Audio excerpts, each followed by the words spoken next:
ሰላም የዩቲዩብ ተመልካችና አድማጮቼ፣ ዛሬ የማሳያችሁ የኤሌክትሪክ ምጣድ የሙቀት ኃይል በጣም መጨመርና ወይም መቀነስ፣ አንዳንዴም ግማሽ ጎን በጣም መጋል፣ ግማሹ ደግሞ ዝቅተኛ መሆን፣ እነዚህን ምክንያቶች መፍትሄ አጠር ባለ መንገድ አሳያችኋለሁ። የመጀመሪያው ያለንበት አካባቢ ኤሌክትሪክ ኃይል በቂ መሆኑና ዝቅተኛ መሆኑ ሲሆን፣ በመቀጠል ደግሞ የምጣዱ ውፍረት ወይም ደግሞ ቲክነስ ሲሆን፣ በሶስተኛ ደረጃ ለምጣዱ የምንጠቀመው የሬዚስተር ሽቦ ሲሆን፣ በአራተኛ ደረጃ ደግሞ ምጣዱን ስንሰራ መከተል የሚገባን ህጎች ናቸው። በመጨረሻ ደረጃ ተጠቃሚዎች ከቦታ ወደ ቦታ በሚቀይሩበት ጊዜ የሚከሰት የኃይል መቀያየር ነው። ወደ መፍትሄዎቹ ስንሄድ በቂ የሆነ የኤሌክትሪክ ኃይል ባለበት ቦታ ወፈር ያለ የምጣድ ሸክላ ሲቦረቦር መጠነኛ በሆነ መንገድ መቦርቦር፣ ሬዚስተር መጠን እንደ ምጣዱ ስፋት ለ58 ለ60 09 የሆነ የሬዚስተር መጠን ብንጠቀም፣ ለ56 08 52 50 ለሆነ 07ን ብንጠቀም ይመረጣል።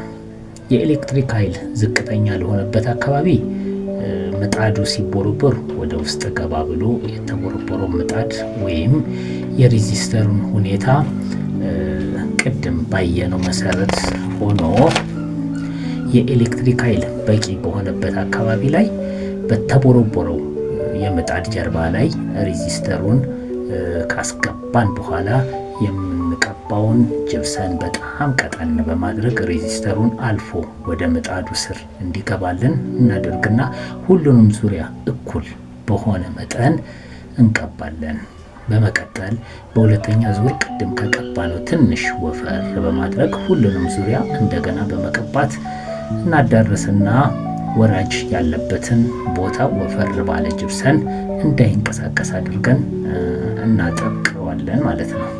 ይሄ ታዲያ የኤሌክትሪክ ኃይል በቂ በሆነበት ቦታ የምንጠቀመው ነው። በመቀጠል ደግሞ የኤሌክትሪክ ኃይል ዝቅተኛ በሆነበት አካባቢ ጅብሰን በደንብ ወፈር በማድረግ ቅድም እንዳደረግነው እንቀባዋለን። ልዩነቱ የቅድሙ ውስጥ ድረስ ዘልቆ በመግባት የሸክላውን ሙቀት ሲቀንስልን፣ በወፍራሙ የምንቀባው ደግሞ ልክ እንደ ክዳን ብቻ ሙቀቱን ወደ ምጣዱ በመግፋት ኃይሉን እንዳያባክን በማድረግ ያገለግላል። በሶስተኛ ደረጃ ምጣዱ በአንድ በኩል እየጋለ በሌላው በኩል እኩል ሙቀት የማገኝ ከሆነ ጅብሰን በምንቀባበት ጊዜ የኤሌክትሪክ ሙቀቱ በቂ ያለበት ቦታ ሆነም ዝቅተኛ የኤሌክትሪክ ሙቀት ዝቅተኛ ያለበት ቦታ እኩል ጅብሰን መዳረስ እንዳለበት ተጠንቅቀን መቀባት አለብን። በወፍራሙ ከሆነ ሁሉም ቦታ እንደዛው ቀጠንም ካደረግነው ሁሉም ቦታ ልክ እንደሱ እኩል በመሆን መቀባት አለበት። ይህን በትክክል ከተጠቀምንበት የምንፈልገውን ውጤት ማምጣት እንችላለን። ስለተከታተላችሁኝ አመሰግናለሁ። መልካም የስራ ጊዜ ይሁንላችሁ። ቪዲዮውን ከወደዳችሁት ላይክ፣ ሰብስክራይብ፣ ሼር በማድረግ ለሁሉም እንዲደርስ አድርጎ ቻው።